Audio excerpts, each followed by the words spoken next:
Hello, everyone. Thank you so much for your patience and for watching today. We are very excited to have with us the wonderful and talented Molly Penny, who is in our upcoming production of She Kills Monsters. Molly, welcome. Hey, hello, thank you.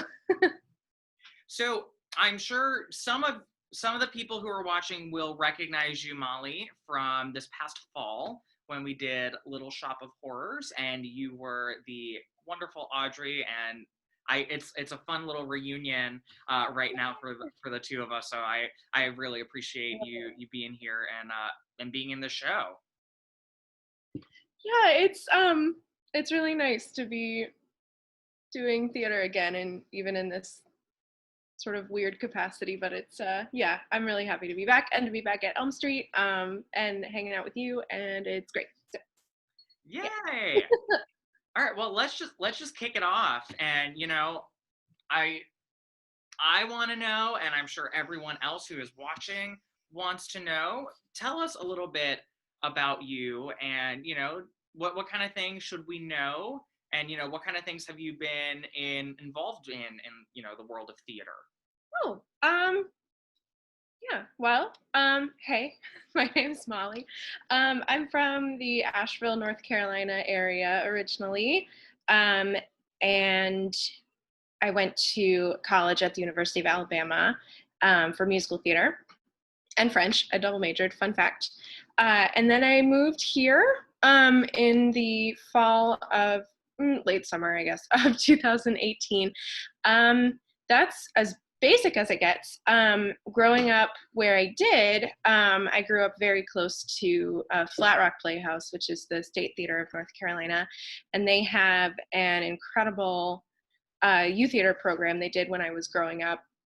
And so I was able to take theater classes of all kinds and do shows starting when I was really, really little. So I got very lucky that I grew up in an environment where that was accessible to me, and that it was just such a formative program. So like a lot of my I don't know, it's just funny. I feel like a lot of my identity growing up, and even now, I guess, was tied to that theater. And as a very full circle moment for me, when I graduated college, I was able to do a summer apprenticeship at Flat Rock, and that was one of the best experiences of my life for sure. 16 college kids living in a house together, doing working on theater in all capacities, doing children's shows and working in the shop and costumes, and we did Mamma Mia as our main stage show, and that was amazing. And so yeah, and then when I moved here, I started my year-long apprenticeship at Horizon Theater Company in Little Five in Midtown, and that was really great too. Learning all about Atlanta theater and meeting some really wonderful friends, a handful of whom are also in this show. So that's one of the best parts of working on She Kills for me is selfishly just like hanging out with my friends. It gives you an um, excuse to, right? yeah, sorry. It gives you an excuse to hang out with people, Yes, right? exactly.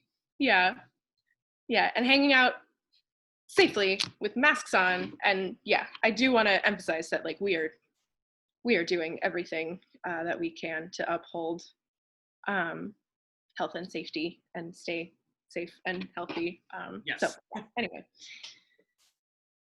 yeah. I guess that's it. I don't know. And we did Little Shop last summer, fall. Yeah, because we ended early October, so that was fall.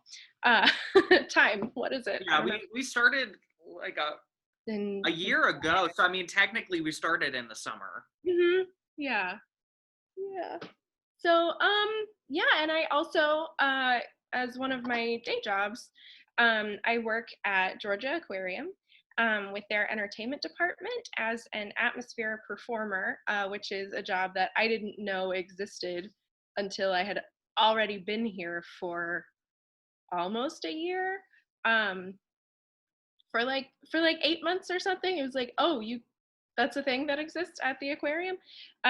It's so we're kind of like theme park performers. We have a lot of different presentations that we do, um, like hosting the sea lion presentation or the dolphin presentation. And we have a puppet musical called Loggerhead Island. It's about loggerhead sea turtles. And that's my favorite part of a performance part of my job there is doing that particular show. But we've got a bunch of other um, programs, little programs that we have, mostly oriented towards younger children. But it's, most really for all ages. And that has been a really wonderful job because I get to still perform as my day job um, to sing and to entertain and create characters as just part of day to day going to work. Um, but that I have missed that very, very much because even though the aquarium has reopened, they have done so at a very limited capacity, and presentations have not yet been reinstated as they rely on huge crowds of people. Like the Sea Lion presentation, the theater seats 500, Dolphin Theater seats 1,800 people. So that's just not something that's going to happen right now. So I don't know when I'll be going back, but I hope sometime relatively soon. Who knows? That's the other thing is like I am, safety first. So I'm willing to wait until like it's safe to go back. Like I don't need to just be like, no, I missed my job. Let me come back to work. Even though I do feel that way. But anyway, but yeah, so that's kind of something fun about me is that job. As an actor, I do have multiple jobs, but that's one of them. And that's something to think about too, like when you're pursuing an arts career, being able to have a job to have a day job that still means something to you. Like it's still, it's still a job and like you get up, put on a uniform and go to work, but like it still is fulfilling in a way. Like I'm not just, yeah, it's a good time. I So love that. just ramble on about the aquarium for I mean, that would be a fun conversation. I'm sure there's like a lot more that I could learn about the performance side I of also the just aquarium. when you work there, you just learn things. Oh, for sure. You Well, just I mean, learn things. So I know all kinds of stuff about fish and sea lions, things that I never knew before that just live in my brain now. yeah. Well, I mean, because I feel like if you, you know, a good chunk of the patrons that you perform to, are more so like smaller children. So they're gonna be like, what is this? Tell me about this. And you're like, you can't just be like, I'm gonna go. Like, because they're just gonna have a random question about like, how much does a sea turtle weigh? A lot. Yes, that's the Yeah. short end. We've got one sea turtle at the aquarium. His name is Tank. He's named that for a reason. He's very big. I don't know if that's the reason, but I feel like that's one reason. He's very large, like a tank. Anyway. Yes. So, did you always know that you wanted to be a performer? What was that like for you? I I did actually. That's it's something interesting. I don't know, like I can never remember not knowing what I wanted to do. Um I got very, very lucky. I grew up in a family that loved theater and loved performance and entertainment. My grandfather worked in the television industry. My both of my parents were actors at various points in their lives. And it's funny. It's actually that is how my parents met. Is they were both working at Flat Rock Playhouse. So again, like I am tied to that place, which I love. So I was introduced to theater, like very specifically theater, not like I want to be in the movies, but like very specifically theater at a very, very early age. And I guess like filmed theater, because what I think of initially of like, okay, what was your first like catalytic theatrical experience? And we had that huge 2 VHS tape box set of the Cats, Andrew Lloyd Webber's Cats, filmed in London, I think. So that was kind of, as silly as it is, that show. That was like the first thing that was like, oh, I want to do that. And so it was definitely a lot of just like the fact that I grew up in an environment that encouraged the pursuit of that, with an understanding of like, hey, being an actor is hard.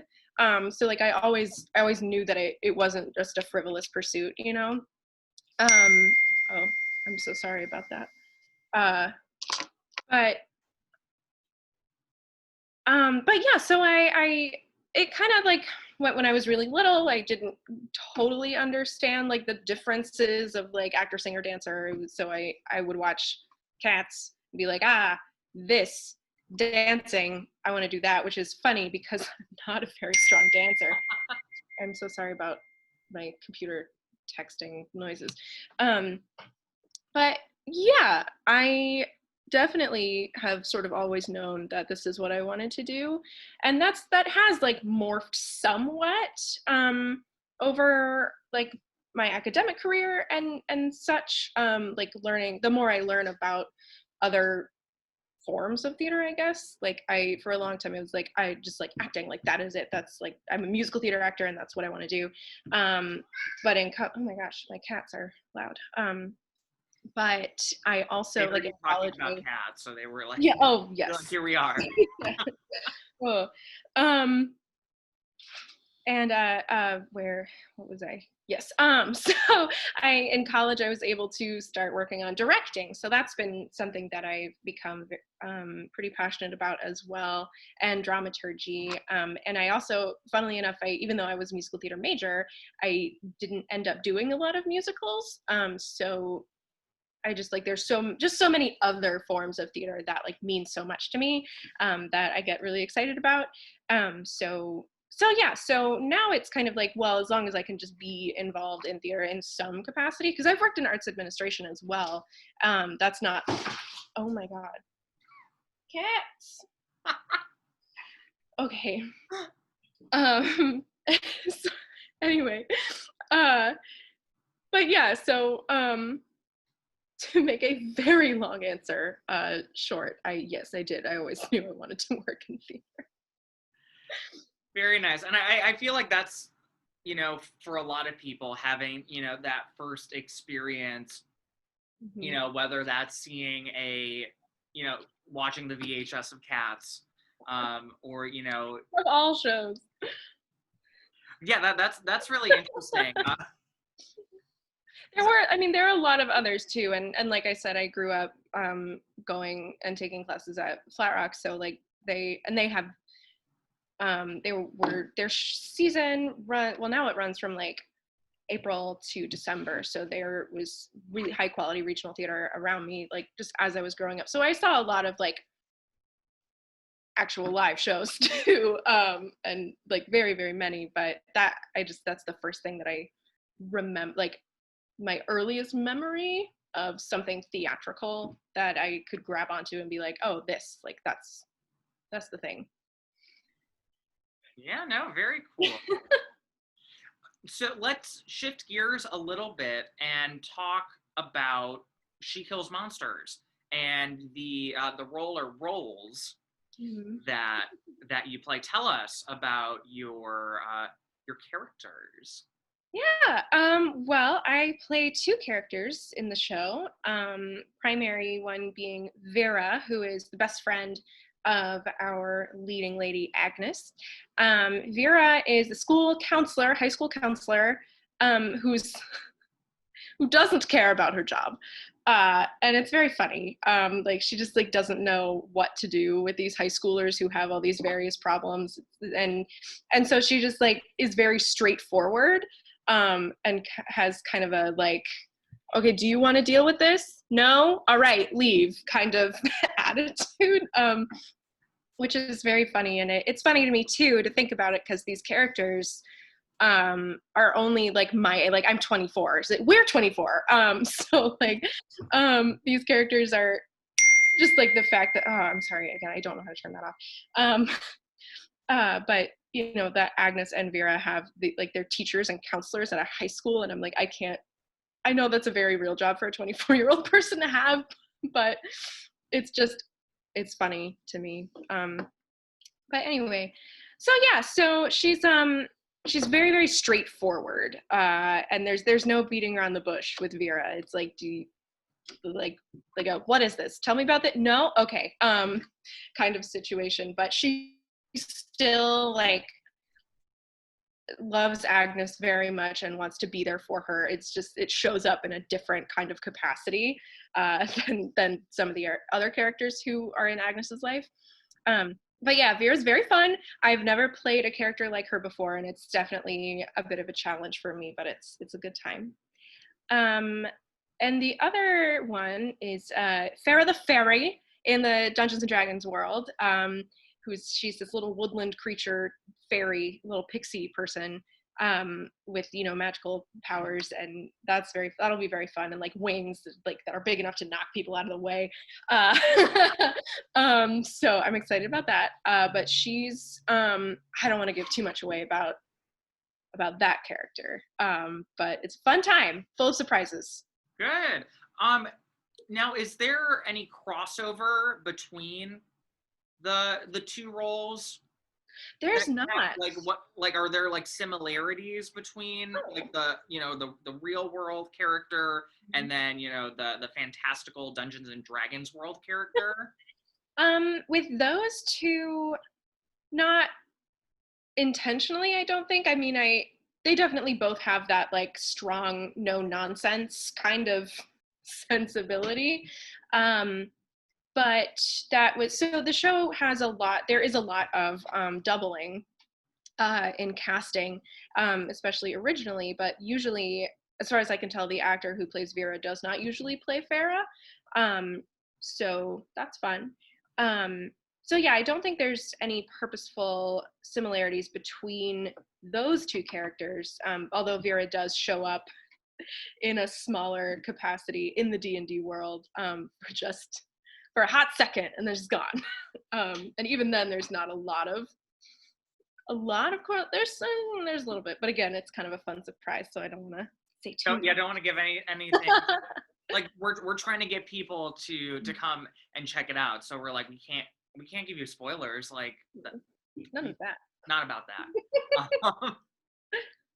Do you have a lot of experience in Dungeons and Dragons at all? What is kind of your experience in that world, since the show is very much centered around that world? Yeah. I don't know if I would say that I have a lot of experience, but I do have some.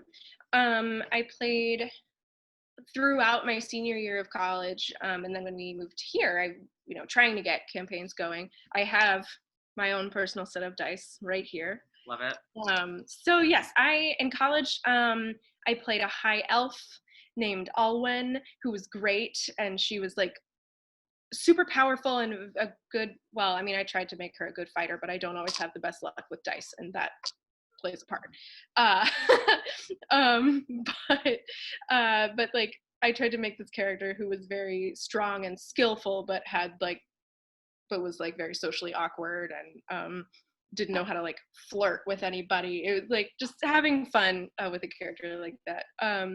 Yeah, it was very fun. We had a really great group of people that we play with and create great stories, some that were from the various editions of the Dungeons and Dragons books, and some that were inspired by other things. And it was a great time. I love Dungeons and Dragons, and I hope that maybe this show will inspire more people to play. And even if you've never played D&D before, you can still get so much out of the show, because ultimately the show is about a lot of other things, but it takes place in this wonderful fantasy world. Takes place partially, I mean, because you're back and forth from the real world in the fantasy world. But yeah, I do. I love D&D. Yes. Very nice. And yeah, you touched on, this show is very universal in Mhm. its themes and things and the things that it talks about. It's not, while it is centered around D&D, Mhm. you don't have to have like a fundamental knowledge of the game in order to like Yeah. really get to the heart of what Mhm. the show talks about, which Exactly. it talks about grief, but it's also like very empowering too, which I think is so important right now, for us to tell stories to make people feel empowered. So Mhm. I'm really looking Yeah. forward to getting to see how that comes across throughout the I characters and throughout the story. Absolutely. Yeah, it's a very special, very beautiful story. And so much of what the show is about is storytelling. Because that's what's D&D. It's a form of storytelling. What's theater? It's a form of storytelling. And like how stories can impact people and what we can process through them. So it's a really beautiful show that is about so many things, and I know it will hit a note for everyone who comes to see it. So yeah, it's very special. I loved it. That was so well put, on just the correlation between Dungeons and Dragons, that storytelling and how theater is, that is storytelling, and that we're able to marry the two in a really unique way. So I think that's a great note to to end this on, and to leave everyone to go out into the world, and to feel that. And so we hope that you will come and check out She Kills Monsters, which is going to be coming up in about a month, which is very, very exciting. And we'll have some more details on the way about just kind of what our theater space is going to look like, and some other options, for those who may not feel comfortable right now coming back into the theater. We definitely need to tell this story, and we want to tell this story, so we're going to tell this story. So I just want to say again, thank you so much to Molly for not only taking part in this show, but also taking part in this interview and being involved. It is so appreciated, and it's so nice to chat with you and just learn a little bit more about you. This has been lovely. Yeah, thanks for having me. Of course. Well, everyone, we hope to see you soon. But until then, please, please, please stay safe, stay healthy, stay sane, and we will talk to you later.